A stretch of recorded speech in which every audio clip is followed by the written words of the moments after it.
जय जगन्नाथ बंधुगण आज आम जानिबा 9 एप्रिल 2025 बुधवार दिन द्वादश राशि राशिफल विषय। एही दैनिक राशिफल चंद्रंको गोचर गणना को नहीं आधारित एवं चंद्रंको गोचर गणना आम जीवन रे बहुत प्रभाव पकई थाए। तो आसंतु सर्वप्रथमे जानिबा आज हेउची 9 एप्रिल 2025 बुधवार चैत्र शुक्ल पक्ष द्वादशी रात्र 10:57 गते त्रयोदशी आज मघा नक्षत्र दिवा 9:58 गते पूर्वा फाल्गुनी नक्षत्र आज सिंह चंद्र अहोरात्र आजिर पर्वोत्सव वैष्णव मते पक्षवर्धनी एकादशी उपवास आजिर शुभ बेला प्रातः 5:40 रु दिवा 7:20 पर्यंत आजिर सूर्योदय प्रातः 5:39 आजिर सूर्यास्त संध्या 6:11 आज कर्कट और मकर राशि पुरुष मानक घात चंद्र एवं कर्कट राशि घातबार आज पोई और मसूर खाइबा निषिद्ध। तो बंधुगण आसंतु जानिबा आजिर राशिफल विषय। ता पूर्वर आम चैनल को जो माने नुआ करी आछंती तळे थिवा लाल रंगर सब्सक्राइब बटन को दबाई आम चैनल को सब्सक्राइब करंतो और पाखरे थिवा घंटी बटन को दबाई ऑल रे सिलेक्ट करंतो काहेकि ना आमे अपलोड करिथिवा प्रत्येक वीडियो रो नोटिफिकेशन आपण सर्वप्रथमे पाई परिबे। तो प्रथमे जानिबा मेष राशि विषय। आपणक राशि पंचम भाव रे चंद्रदेवंको गोचर आपणक कार्यक्षेत्र रे सफलतार नूतन कीर्तिमान स्थापित करिब। दिनटी समस्त छात्र छात्री मानक पई विशेष शुभ फलदायक रहिब। आपणक अधिकार तथा दायित्व रे वृद्धि पाइब एवं वेतन वृद्धि हेबार मध्य जोग रहिछि। परिश्रमर उत्तम परिणाम प्राप्ति हेब। आपणकर सफलता द्वारा किछि लोक आघात पाइबे सेथिपई कार्य संबंधित षडयंत्रु सावधान रुहतु किंतु पारिवारिक कलहरु आपणको दूरे रहिबा उचित एवं गृहर सदस्यंक सहित कथावार्ता करिबा समय रे बाणी रे माधुर्य बजाय रखंतु। प्रेम जीवन रे बाणीर कठोरता हेतु संपर्क रे फाट सृष्टि होई पारे सेथिपई जुक्ति तर्क और वाद विवाद रु आपण दूरे रुहंतु। आर्थिक स्थिति क्षेत्र रे आकस्मिक धन लाभर जोग रहिछि एवं आर्थिक स्थिति रे सुधार आसिब। कार्य व्यस्तता मध्य रे स्वास्थ्य अवस्थार विषय ध्यान रखंतु। खाद्य एवं विश्रामर संपूर्ण जत्न नियंतु। आज आपण ओं आदित्याय नमः मंत्र जप करंतु शुभ फल पाइबे। वृष राशि चंद्रदेवंक चतुर्थ भाव रे गोचर कारणरू किछि समस्या आपणको हैरान करि पारि। कर्म क्षेत्र रे परिवर्तन एवं स्थानांतरणर संभावना रहिछि किंतु आपणक कठिन परिश्रम एवं धैर्य बल रे आपण समस्त समस्या मुक्ति पाई परिबे। आपणक आत्मविश्वास वृद्धि पाइब एवं निष्पत्ति नेबार क्षमता विकसित हेब जहा फल रे आपणकर किछि गुरुत्वपूर्ण कार्य समाधान हेबार संभावना रहिछि। पारिवारिक जीवन रे पारिवारिक संपर्क खराब होई पारे सेथिपई गृह कलहरु बंचिबा पई आपण परिवारर परिवेश को सकारात्मक रखिबार प्रयास करंतु। मातांक सहित थिबा मतभेद को विचार विमर्श करी समाधान करिवा परे मानसिक शांति बजाय रहिब।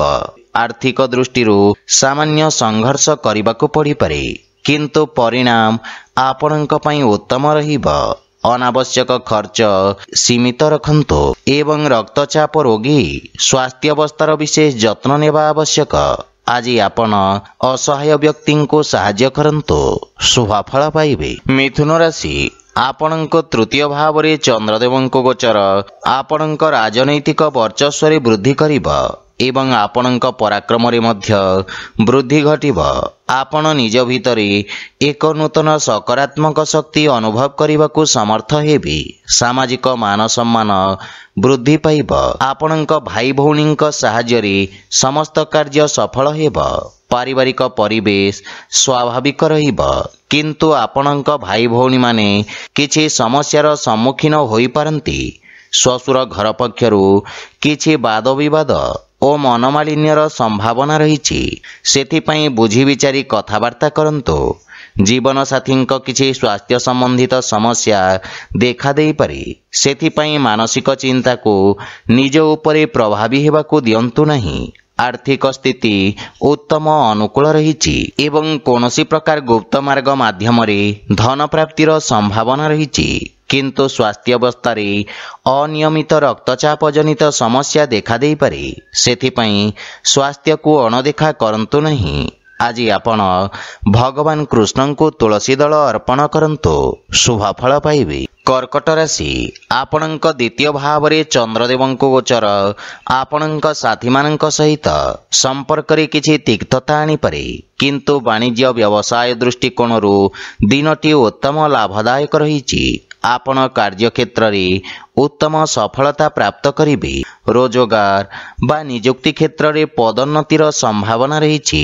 ଯେକୌଣସି କାର୍ଯ୍ୟରେ ଯାତ୍ରା କରିବା ଆପଣଙ୍କ ପାଇଁ ଲାଭଦାୟକ ପ୍ରମାଣିତ ହେବ। କିନ୍ତୁ ପାରିବାରିକ ଜୀବନରେ ଜୀବନସାଥୀଙ୍କ କିଛି କଥା ଆପଣଙ୍କୁ କଷ୍ଟ ଦେବ। କିନ୍ତୁ ପିତାଙ୍କ ପୂର୍ଣ୍ଣ ସହଯୋଗ ଓ ମାର୍ଗଦର୍ଶନ ଆପଣଙ୍କୁ ଲାଭ ପ୍ରଦାନ କରିବ। ମାତା ଓ ଜୀବନସାଥୀଙ୍କ ମଧ୍ୟରେ କିଛି ବିବାଦର ସମ୍ଭାବନା ରହିଛି, ଯାହା ପାରିବାରିକ କନ୍ଦଳ ସୃଷ୍ଟି କରିପାରେ।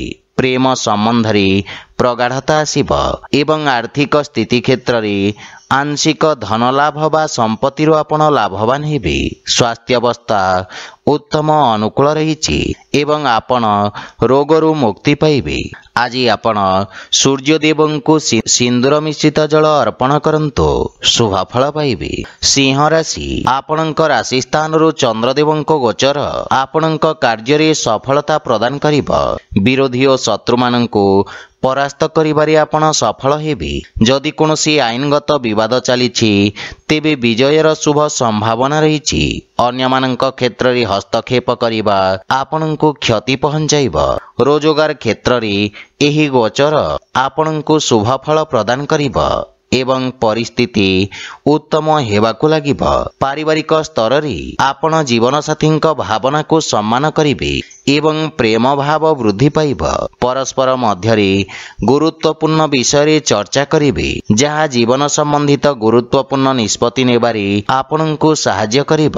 କୌଣସି ସମ୍ପର୍କୀୟଙ୍କ କଥାବାର୍ତ୍ତା ଆପଣଙ୍କୁ ବ୍ୟଥିତ କରିବ ଏବଂ ପ୍ରେମ ସମ୍ପର୍କକୁ ନେଇ ଆପଣ ସାମାନ୍ୟ ଚିନ୍ତିତ ରହିବେ। ଆର୍ଥିକ ସ୍ଥିତି ଦୃଷ୍ଟିରୁ ସମୟ ଉତ୍ତମ ଅନୁକୂଳ ରହିଛି ଏବଂ ପୁରୁଣା ଋଣ ଭାରରୁ ମୁକ୍ତି ମିଳିବ। ସ୍ୱାସ୍ଥ୍ୟାବସ୍ଥା ଉତ୍ତମ ଅନୁକୂଳ ରହିବ ଏବଂ ପିତ୍ତ ସମ୍ବନ୍ଧିତ ରୋଗରୁ ଆରାମ ମିଳିବ। ଆଜି ଆପଣ ଭଗବାନ ଗଣେଶଙ୍କୁ ଦୁବ ଅର୍ପଣ କରନ୍ତୁ, ଶୁଭ ଫଳ ପାଇବେ। କନ୍ୟା ରାଶି, ଆପଣଙ୍କ ଦ୍ୱାଦଶ ଭାବରେ ଚନ୍ଦ୍ରଦେବଙ୍କ ଗୋଚର ଆପଣଙ୍କ ରୋଜଗାର କ୍ଷେତ୍ରରେ କିଛି ବାଧାବିଘ୍ନ ସୃଷ୍ଟି କରିବ। କ୍ରୋଧର ଅଧିକତା ଆପଣଙ୍କ ପାଇଁ କ୍ଷତିକାରକ ହେବ।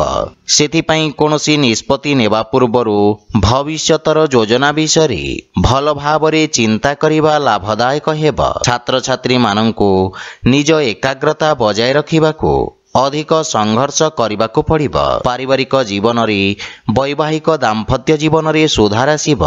କିନ୍ତୁ ପ୍ରେମ ଜୀବନ ପାଇଁ ସମୟ ଅନୁକୂଳ ନୁହେଁ। ଧାର୍ମିକ ଆଧ୍ୟାତ୍ମିକ କାର୍ଯ୍ୟ ପ୍ରତି ଆପଣଙ୍କ ରୁଚି ବଢ଼ିବ। ଆର୍ଥିକ ସ୍ଥିତି ଉତ୍ତମ ଅନୁକୂଳ ରହିଛି ଏବଂ ଆର୍ଥିକ ଲାଭ ପ୍ରାପ୍ତ କରିବେ। ଅନାବଶ୍ୟକ ଖର୍ଚ୍ଚରେ ନିୟନ୍ତ୍ରଣ ଲାଗି ରହିବ।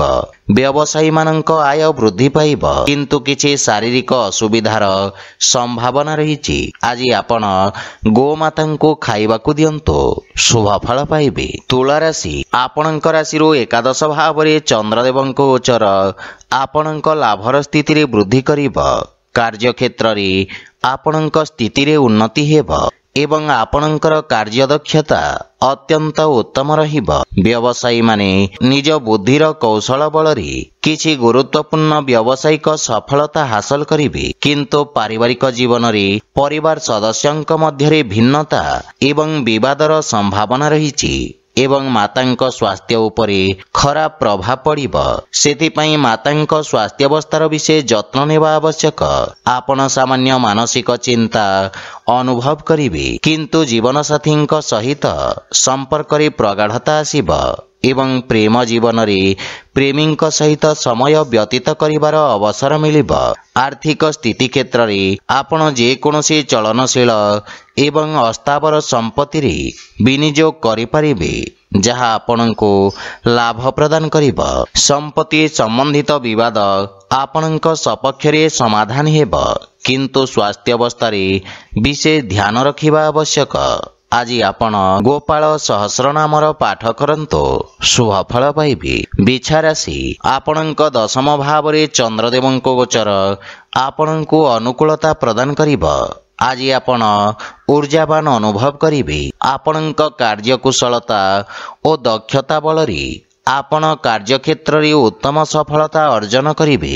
ଶିକ୍ଷା କ୍ଷେତ୍ରରେ ଆପଣଙ୍କ ପ୍ରୟାସ ସଫଳତା ଆଣିବ, ଯାହାଫଳରେ ଆପଣଙ୍କ ମନରେ ପ୍ରସନ୍ନତା ଅନୁଭବ କରିବେ ଏବଂ ଆପଣ ନିଜ ଅଧୀନରେ ପ୍ରତ୍ୟେକ କାର୍ଯ୍ୟ କରିବେ, ଯାହା କାର୍ଯ୍ୟରେ ଶୀଘ୍ର ସଫଳତା ଆଣିବ। ଆପଣ ନିଜ ବିରୋଧୀ ଓ ପ୍ରତିଦ୍ୱନ୍ଦ୍ୱୀଙ୍କୁ ପରାସ୍ତ କରିବାରେ ସଫଳ ହେବେ। କ୍ରୀଡ଼ା କ୍ଷେତ୍ରରେ ଜଡ଼ିତ ବ୍ୟକ୍ତିଙ୍କୁ ବିଶେଷ ସଫଳତା ପ୍ରାପ୍ତି ହେବ। ପ୍ରେମ ଜୀବନରେ ସମୟ ଉତ୍ତମ ଅନୁକୂଳ ରହିବ ଏବଂ ନୂତନ ସମ୍ପର୍କ ସ୍ଥାପନ ହେବ, ଯାହାଫଳରେ ଆପଣଙ୍କ ମାନସିକ ଚିନ୍ତା ଦୂର ହେବ ଏବଂ ଆପଣଙ୍କ ଆତ୍ମବିଶ୍ୱାସ ବୃଦ୍ଧି ପାଇବ। ଆର୍ଥିକ ସ୍ଥିତି କ୍ଷେତ୍ରରେ ଶ୍ୱଶୁର ଘର ପକ୍ଷରୁ ଧନ ଲାଭର ଯୋଗ ରହିଛି। ସ୍ୱାସ୍ଥ୍ୟାବସ୍ଥା ଉତ୍ତମ ଅନୁକୂଳ ରହିଛି ଏବଂ ଆପଣ ଶାରୀରିକ ଊର୍ଜାବାନ ଅନୁଭବ କରିବେ। ଆଜି ଆପଣ ଗୋମାତାଙ୍କୁ ଖାଇବାକୁ ଦିଅନ୍ତୁ, ଶୁଭଫଳ ପାଇବେ। ଧନୁରାଶି, ଆପଣଙ୍କ ଭାଗ୍ୟ ଭାବରେ ଚନ୍ଦ୍ରଦେବଙ୍କ ଗୋଚର ଆପଣଙ୍କ ଭାଗ୍ୟକୁ ବୃଦ୍ଧି କରିବ ଏବଂ ଆର୍ଥିକ ପ୍ରଗତି ହେବ। ସାମାଜିକ ଜୀବନରେ ଉନ୍ନତିର ଯୋଗ ରହିଛି ଏବଂ ଆପଣଙ୍କ ମାନ ସମ୍ମାନରେ ବୃଦ୍ଧି ହେବ। ସମ୍ପତ୍ତି ସମ୍ବନ୍ଧିତ ବିଷୟରେ ବିଶେଷ ଲାଭ ମିଳିବ, କିନ୍ତୁ ଛାତ୍ରଛାତ୍ରୀମାନଙ୍କ ଶିକ୍ଷାରେ କିଛି ବାଧାବିଘ୍ନ ଉପୁଜିପାରେ। ପାରିବାରିକ ଜୀବନରେ ପରିବାରରେ ଉତ୍ତେଜନା ଦେଖାଦେବ ଏବଂ ଆପଣଙ୍କ ବାଣୀ କଠୋର ହେବ। କ୍ରୋଧର ଅଧିକତା ଆପଣଙ୍କ କ୍ଷତି କରିବ, ସେଥିପାଇଁ ପରିବାରରେ ଶାନ୍ତି ବଜାୟ ରଖନ୍ତୁ। ବଡ଼ ଭାଇ ଓ ଭଉଣୀମାନଙ୍କର ସମ୍ପୂର୍ଣ୍ଣ ସମର୍ଥନ ରହିବ ଏବଂ ବିଗିଡ଼ିଥିବା ସମ୍ପର୍କରେ ସୁଧାର ଆସିବ, କିନ୍ତୁ ଜୀବନସାଥୀଙ୍କ ସ୍ୱାସ୍ଥ୍ୟାବସ୍ଥାର ବିଶେଷ ଯତ୍ନ ନିଅନ୍ତୁ। ଆର୍ଥିକ କ୍ଷେତ୍ରରେ ଅନାବଶ୍ୟକ ଖର୍ଚ୍ଚ ଉପରେ ପ୍ରତିବନ୍ଧକ ଲଗାଇବାର ଆବଶ୍ୟକ ରହିଛି, ଅନ୍ୟଥା ବଡ଼ କ୍ଷତିର ସମ୍ଭାବନା ରହିଛି। ସ୍ୱାସ୍ଥ୍ୟ ଦୃଷ୍ଟିରୁ ସମୟ ଅନୁକୂଳ ନୁହେଁ। ଶାରୀରିକ ପ୍ରତିରକ୍ଷା ପ୍ରଣାଳୀ ଦୁର୍ବଳ ହେବାର ସମ୍ଭାବନା ରହିଛି। ଆଜି ଆପଣ ଅସୁସ୍ଥ ରୋଗୀଙ୍କୁ ଔଷଧ ଦାନ କରନ୍ତୁ, ଶୁଭଫଳ ପାଇବେ। ମକର ରାଶି, ଆପଣଙ୍କ ରାଶି ସ୍ଥାନରୁ ଅଷ୍ଟମ ଭାବରେ ଚନ୍ଦ୍ରଦେବଙ୍କ ଗୋଚର ହେତୁ ଆପଣଙ୍କୁ କାର୍ଯ୍ୟକ୍ଷେତ୍ରରେ କିଛି ସମସ୍ୟାର ସମ୍ମୁଖୀନ କରିବାକୁ ପଡ଼ିପାରେ, କିନ୍ତୁ ଆକସ୍ମିକ ଧନଲାଭର ଯୋଗ ରହିଛି। ସାମାଜିକ କାର୍ଯ୍ୟରେ ଆପଣଙ୍କ ଯୋଗଦାନ ଆପଣଙ୍କ ପ୍ରଭାବ କ୍ଷେତ୍ରକୁ ବୃଦ୍ଧି କରିବ। ଆପଣଙ୍କ ବିପରୀତ ପରିସ୍ଥିତିରେ କାର୍ଯ୍ୟ କରିବାର କ୍ଷମତା ଆପଣଙ୍କ ସହକର୍ମୀଙ୍କୁ ପ୍ରଭାବିତ କରିବ। ପରିବାରରେ କୌଣସି ବ୍ୟକ୍ତିଙ୍କ ସହିତ ମତଭେଦ ହେବାର ସମ୍ଭାବନା ରହିଛି, କିନ୍ତୁ ଆପଣ ନିଜ ବାଣୀ କୌଶଳରେ ସମସ୍ତଙ୍କୁ ପ୍ରଭାବିତ କରିବେ। ଜୀବନସାଥୀଙ୍କ ସହିତ ସମ୍ପର୍କରେ ପ୍ରଗାଢ଼ତା ଆସିବ, କିନ୍ତୁ ପିତାଙ୍କ ସ୍ୱାସ୍ଥ୍ୟାବସ୍ଥାର ବିଶେଷ ଯତ୍ନ ନିଅନ୍ତୁ। ପ୍ରେମ ସମ୍ପର୍କ ମାନସିକ ଶାନ୍ତି ଓ ସୁଖ ସୃଷ୍ଟି କରିବ। ଆର୍ଥିକ ଲାଭ ପ୍ରାପ୍ତି ହେବ ଏବଂ ଶୁଭ କାର୍ଯ୍ୟରେ କରାଯାଇଥିବା ନିବେଶ ଆପଣଙ୍କ ଲାଭର ସ୍ଥିତିକୁ ଦ୍ୱିଗୁଣିତ କରିବ। ମାନସିକ ଚିନ୍ତା ସ୍ୱାସ୍ଥ୍ୟାବସ୍ଥାକୁ ଖରାପ କରିପାରେ, ବିଶେଷ କରି ଅନିୟମିତ ରକ୍ତଚାପ ଥିବା ରୋଗୀମାନେ ସ୍ୱାସ୍ଥ୍ୟାବସ୍ଥାର ବିଶେଷ ଧ୍ୟାନ ରଖନ୍ତୁ। ଆଜି ଆପଣ ଅସହାୟ ଲୋକଙ୍କୁ ଯଥାସମ୍ଭବ ସାହାଯ୍ୟ କରନ୍ତୁ, ଶୁଭଫଳ ପାଇବେ। କୁମ୍ଭ ରାଶି, ଆପଣଙ୍କ ସପ୍ତମ ଭାବରେ ଚନ୍ଦ୍ରଦେବଙ୍କ ଗୋଚର ଆପଣଙ୍କ ସହଯୋଗୀଙ୍କ ଦ୍ୱାରା ଲାଭ ପ୍ରଦାନ କରିବ। ବାଣିଜ୍ୟ ବ୍ୟବସାୟରେ ନୂତନ ସମ୍ପର୍କ ପ୍ରତିଷ୍ଠା ହେବ, ଯାହା ପାରସ୍ପରିକ ଲାଭଦାୟକ ସହଭାଗିତାରେ ପରିଣତ ହେବ। ଏହି ସମୟ ଆପଣଙ୍କ ପାଇଁ ଅତ୍ୟନ୍ତ ଶୁଭ ଅଟେ ଏବଂ ଭାଗ୍ୟ ଆପଣଙ୍କ ସପକ୍ଷରେ ରହିଛି। ପାରିବାରିକ ଜୀବନରେ ଜୀବନସାଥୀଙ୍କ ପୂର୍ଣ୍ଣ ସମର୍ଥନ ମିଳିବ। ସନ୍ତାନ ପକ୍ଷରୁ ସୁଖଦ ସମାଚାର ପ୍ରାପ୍ତି ହେବ ଏବଂ କର୍ମକ୍ଷେତ୍ରରେ ଜୀବନସାଥୀଙ୍କ ପରାମର୍ଶ ସହାୟକ ସିଦ୍ଧ ହେବ। ପତି ପତ୍ନୀଙ୍କ ସମ୍ପର୍କରେ ପ୍ରଗାଢ଼ତା ଆସିବ। ଭାଇ ଓ ବନ୍ଧୁମାନଙ୍କର ସମଗ୍ର ସଂଗଠନ ଆପଣଙ୍କ ମନକୁ ଖୁସି ଏବଂ ଆତ୍ମବିଶ୍ୱାସରେ ପରିପୂର୍ଣ୍ଣ କରିବ। ବିବାହଯୋଗ୍ୟ ବ୍ୟକ୍ତିଙ୍କ ପାଇଁ କିଛି ଭଲ ପ୍ରସ୍ତାବ ଆସିପାରେ। ପ୍ରେମ ଜୀବନରେ ମଧୁରତା ରହିବ ଏବଂ ଆର୍ଥିକ ଲାଭରେ ଧୀରେ ଧୀରେ ବୃଦ୍ଧି ଘଟିବ। ଦୀର୍ଘକାଳୀନ ଯୋଜନାଗୁଡ଼ିକରୁ ଲାଭ ମିଳିବ। ଯୋଜନାବଦ୍ଧ ଉପାୟରେ କରାଯାଇଥିବା ସମସ୍ତ କାର୍ଯ୍ୟ ସର୍ବୋତ୍ତମ ସଫଳତା ହାସଲ କରିବ ଏବଂ ଆପଣଙ୍କ ସାମାଜିକ କ୍ଷେତ୍ରର ବିକାଶ ହେବ। ନୂତନ କାର୍ଯ୍ୟର ରୂପରେଖା ପ୍ରସ୍ତୁତ କରିବେ। ଆପଣ ସ୍ୱାସ୍ଥ୍ୟ ସମ୍ବନ୍ଧିତ ସମସ୍ୟାରୁ ମୁକ୍ତି ପାଇବେ ଏବଂ ମାନସିକ ସୁଖ ଏବଂ ଶାନ୍ତି ଅନୁଭବ କରିବେ। ଆଜି ଆପଣ ହନୁମାନ ଚାଳିଶାର ପାଠ କରନ୍ତୁ, ଶୁଭ ଫଳ ପାଇବେ। ମୀନ ରାଶି, ଆପଣଙ୍କ ରାଶି ସ୍ଥାନରୁ ଷଷ୍ଠ ଭାବରେ ଚନ୍ଦ୍ରଦେବଙ୍କ ଗୋଚର ଆପଣଙ୍କ ଖର୍ଚ୍ଚରେ ବୃଦ୍ଧି କରିବ। ଆପଣ ନିଜ ବୁଦ୍ଧି ଏବଂ କୌଶଳ ବଳରେ ନିଜ ସମସ୍ତ ଲକ୍ଷ୍ୟକୁ ହାସଲ କରିବାରେ ସକ୍ଷମ ହେବେ। ଆପଣଙ୍କ କିଛି ଗୁପ୍ତ ଶତ୍ରୁ ଆପଣଙ୍କ ଭାବମୂର୍ତ୍ତିକୁ ନଷ୍ଟ କରିବାର ପ୍ରୟାସ କରିବେ। ଆପଣ ନୂତନ ଲୋକଙ୍କ ସହିତ ସାକ୍ଷାତ କରିବେ। କ୍ୟାରିୟରରେ ଉତ୍ତମ ଉନ୍ନତିର ଯୋଗ ରହିଛି। ନୂତନ କାର୍ଯ୍ୟ କରିବାକୁ ଚେଷ୍ଟା କରିବେ ଏବଂ କାର୍ଯ୍ୟକ୍ଷେତ୍ରରେ ସ୍ଥିତିରେ ସୁଧାର ଆସିବ। ସହକର୍ମୀଙ୍କ ପରାମର୍ଶରୁ ଆପଣ ଉପକୃତ ହେବେ। ମାତୃଳ ଘର ପକ୍ଷରୁ ପୂର୍ଣ୍ଣ ସହଯୋଗ ଓ ମାର୍ଗଦର୍ଶନ ପ୍ରାପ୍ତି ହେବ, କିନ୍ତୁ ପାରିବାରିକ କଳହରୁ ଆପଣଙ୍କୁ ଦୂରେଇ ରହିବା ଉଚିତ ତଥା ପରିବାର ସଦସ୍ୟଙ୍କ ସ୍ୱାସ୍ଥ୍ୟାବସ୍ଥାର ବିଷୟ ଧ୍ୟାନ ରଖନ୍ତୁ। ପ୍ରେମ ଜୀବନରେ ବାଣୀର କଠୋରତା ହେତୁ ସମ୍ପର୍କରେ ଫାଟ ସୃଷ୍ଟି ହୋଇପାରେ। ସେଥିପାଇଁ ଅନାବଶ୍ୟକ ବାଦ ବିବାଦ ଓ ଯୁକ୍ତିତର୍କରୁ ଆପଣ ଦୂରେଇ ରୁହନ୍ତୁ। ଯଦି ଆପଣ ବ୍ୟବସାୟିକ ଋଣ ପାଇଁ ଚେଷ୍ଟା କରୁଛନ୍ତି, ତାହେଲେ କୌଣସି ପରିଚିତ ବ୍ୟକ୍ତିଙ୍କ ସାହାଯ୍ୟ ପାଇବାର ସମ୍ଭାବନା ରହିଛି।